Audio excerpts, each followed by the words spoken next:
Our next presenters are Quinn Cully and Devin Bernard from Jowl.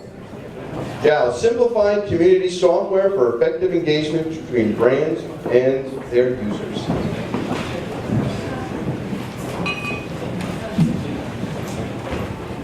Everybody hear me? All right, guys, thanks for being here. My name is Quinn Cully, along with my co-founder, Devin Bernard. We're the team behind Jowl. I want to start with a company called Pet Simple. Small company, 3 guys that make a hardware product that sits on the collar of dogs, cats, any animal.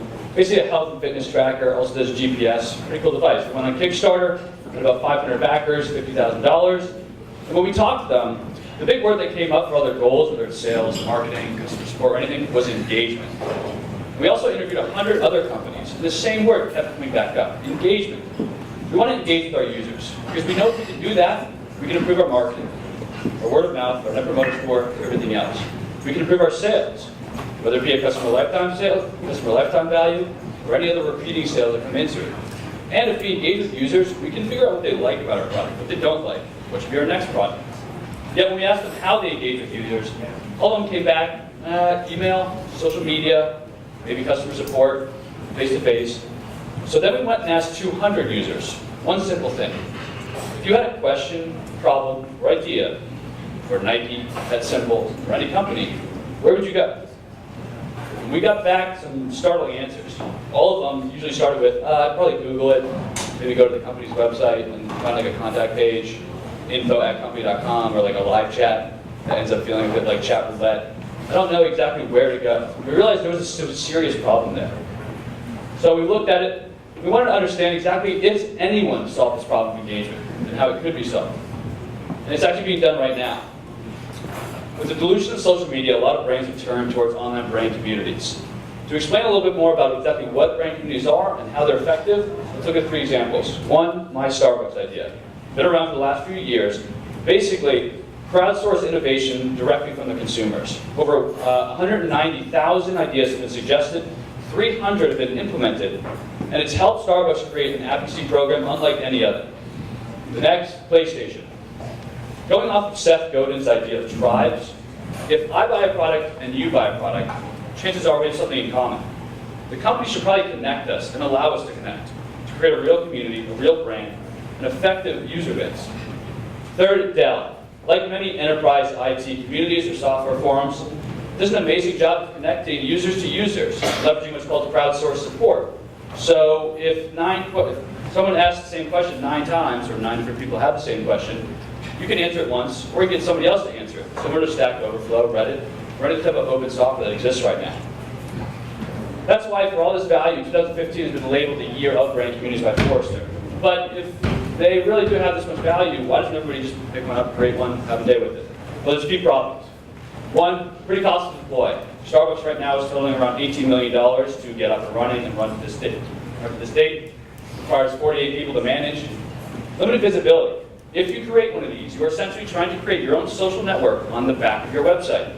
This is not an end destination for users. Finally, and along with that, limited visibility too. The reach and awareness that you get proactively is extremely limited. Finally, poor UX. Obviously, you're going to have multiple logins. Single sign-on has helped that, but I still have to log into your system, exit, go to yours, log in. On top of that, lack of standardization. A small piece, but the same way that we can't change the way our Facebook works, you want to wonder? When I go to yours, I know how it works. There's no new learning curve, there's no new login. I understand that. Yet when you go to every single brand community for different brands, it's completely different. And that right there turns a lot of people away. So, knowing all these problems and knowing the need for a solution, we created Jowl. Simplified software for brands to create, maintain, and grow effective online communities. And how we do that is in 2 ways. One, a plugin that sits directly on their site. One of our clients is, by the way, Pet Simple. If you go to their site, whether you know about us or not, you will stumble across the plugin under Contact. We want to humanize this interaction, to know exactly who you're talking to within the company. So we have the 3 founders right there, along with the other questions, problems, and ideas that people have had before you.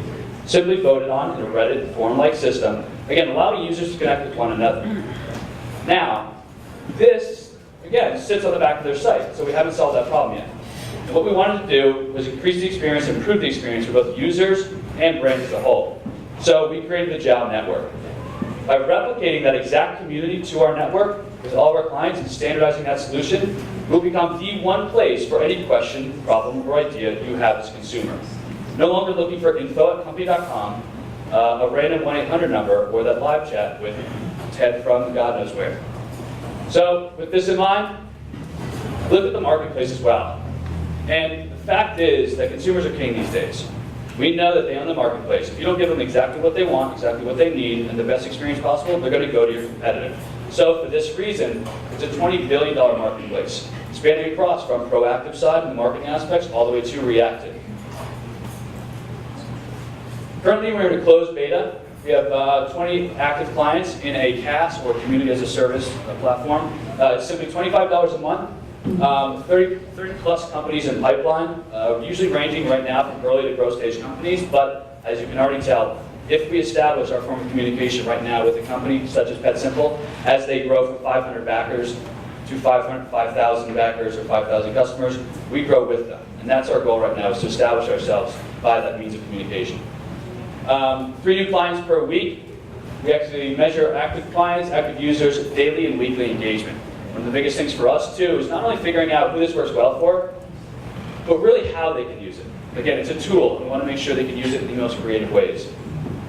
The team is consisted of me, Quinn Cully. I went to Notre Dame, studied marketing and industrial design, worked at EMC and Highland Capital Ventures. Devin Bernard is my CTO and co-founder, a lovely gentleman from RPI, Microsoft, and Google. Right now, we are primarily looking for clients. Again, we want to bootstrap this. We want to bootstrap it until we can find product market fit. Only at that time can we work at our pace to figure out exactly what this product can be and how far we can push it. Once that's done, I would love to have conversations, whether it's now or later, with investors that are looking, that are interested, as well as any partners that may be interested as well. Thank you very much. Appreciate it.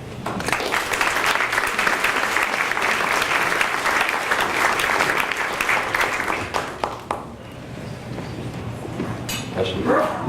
Here. Sorry. Why would companies want to participate in this if it would diminish the traffic to their website? So right now, obviously, the traffic is still going to their websites if it's going to the contact page, but the advantage they get from being on the network is being attached to it. So if PetSimple sits alongside another company that also sells maybe dog products or BarkBox, another one of the clients we may have, they have the ability to expose themselves to new potential clients. So there's the advantage of your current clients, great. They can go on your site, whatever it may be, or they can come to ours. As long as they're interacting with the brand, that's the engagement we're worried about, and we want that proactive value for potentially sourcing new customers. We got a question. Here we go. So what do you guys plan on doing for different size companies? Because you guys have a flat model where it's $25 a month, Yep. but let's say you have to deal with a very large company with a very large amount of traffic. Are there things that you plan to implement to kind of help you guys out? Because you talked about how you guys grow if the company grows. Yep. How do you do that from a $25 per month model? So obviously we don't want to have our revenue model and our business model go against the customer, meaning a lot of companies do this where, hey, the more active you have, the more users you have in here, the more you pay. It doesn't make sense. We want them to use this more. Instead, right now, we do look at it. It will be a per seat basis once we go live, basically. Say, hey, if you have 16 admin that are managing this account, okay, it's going to be a little more expensive for you. And on the back end, right now, we are hosting all the data. So there will be upsells within the analytics that we can provide. Obviously, that's not our goal right now. It's just providing core value, but we see it there.